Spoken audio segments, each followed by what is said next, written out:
Injury আর বিশ্রাম এই দুই কারণে বেশ কিছুদিন ধরে নিউজিল্যান্ড টি-20 দলে ছিলেন না কেন উইলিয়ামসন। 2022 সালের নভেম্বরের পর কিউইদের খেলা 35 টি-20-র মধ্যে মাত্র 2টি ম্যাচ খেলেছেন তিনি।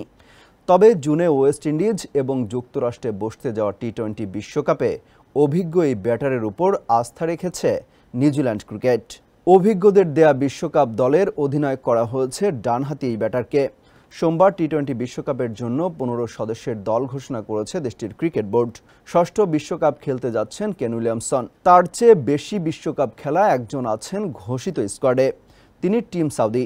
15 সদস্যের দলে থাকা ডানহাতি ফাস্ট বোলার খেলতে যাচ্ছেন সপ্তম বিশ্বকাপ। ওয়ালটন ফ্রিজ কিনে অনেকের মতো আপনিও হয়ে যেতে পারেন মিলেনিয়াল। সেরা পণ্যের সেরা অফার। আন্তর্জাতিক টি-20-তে সর্বোচ্চ উইকেট শিকারী বোলারও তিনি। ঝুলিতে 157 উইকেট তার। আরেক ফাস্ট বোলার ট্রেন্ট বোল্ট খেলতে যাচ্ছে নিজের পঞ্চম বিশ্বকাপ। ঘোষিত স্কোয়াডে মাত্র দুজন প্রথমবারের মতো খেলবেন টি-20 বিশ্বকাপ। তারা হচ্ছেন পেসার ম্যাট হেনরি ও অলরাউন্ডার রাচিন রবীন্দ্র। এর আগে এই দুজন ওয়ানডে বিশ্বকাপ খেললেও এটি তাদের প্রথম টি-20 বিশ্বকাপ। 15 জনের স্কোয়াডের বাইরে রিজার্ভ ক্রিকেটার হিসেবে যুক্তরাষ্ট্র এবং ওয়েস্ট ইন্ডিজে যাবেন পেস বোলার বেন সিয়ার্স।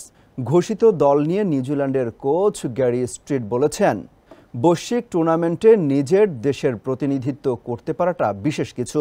প্রথমবারের মতো টি-20 বিশ্বকাপ খেলতে যাওয়া ম্যাট হেনরি ও রাচিন রবীন্দ্র বিষয়ে কিউইদের কোচ বলেন, দলে আসার জন্য বিবেচিত হতে তারা তাদের টি-20 স্কিল নিয়ে কঠোর পরিশ্রম করেছেন।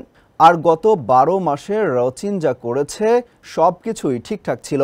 টি-20 বিশ্বকাপে অধিনায়ক কেন উইলিয়ামসনের সঙ্গে নিউজিল্যান্ড দলে আরও আছেন Finn Allen, Trent Boult, Michael Bracewell, Mark Chapman, Devon Conway, Lockie Ferguson, Matt Henry, Daniel Mitchell, Jimmy Neesham, Glenn Phillips, Rachin Ravindra, Mitchell Santner, Ish Sodhi ও টিম সাউদি।